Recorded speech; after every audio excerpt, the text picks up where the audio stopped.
Right, the DIDA sources table. It might be an assets table if you're doing Unit 2 or Unit 3.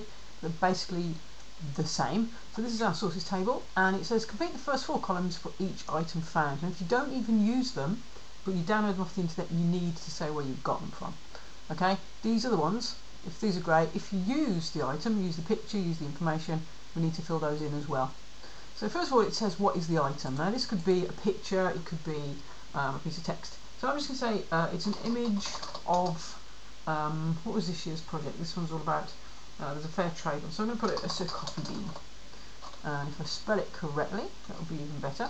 Now what I could do is, if I've saved the coffee bean, I could say that it's called whatever the file name is. So that could be bean JPEG, or I could even put a little picture of it in there. I could paste it in there now. I found it on bbc.co.uk.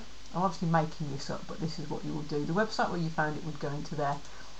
P for primary. If I made the coffee bean, it would be a primary source, but I actually borrowed it from the BBC, so it's a secondary source. Okay, so this is even more important that we keep a record of this, because it's not actually mine. Now, is permission required?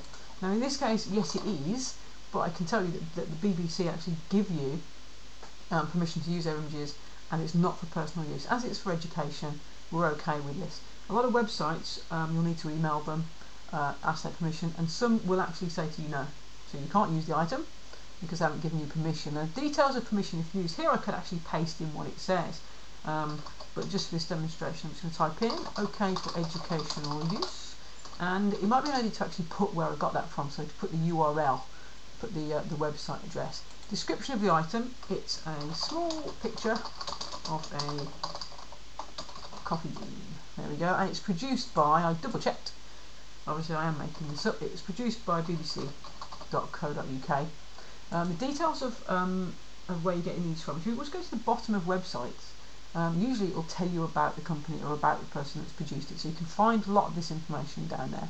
Details of editing: if I've made it smaller, if I've changed the size, if I've changed the colour, all that goes in there. So whatever I've done to it to change it from the original, I put in there, and then anywhere that it's actually used, I put in here. Now I know that the Fair Deal project has got a lot of things in it, so now I'm going to use this on my logo, and I will therefore use it on everything. So I'll use it on my presentation, on my information point, I'll use it on my portfolio, etc, etc. Now for every single thing that I use, I need to put it into here. So if I use another picture, it needs to go into there. If I've got items, say this is for Unit 1, if I've got items from my database, they need to go into there as well. And that, ladies and gentlemen, boys and girls, is quite simply how you do a sources table.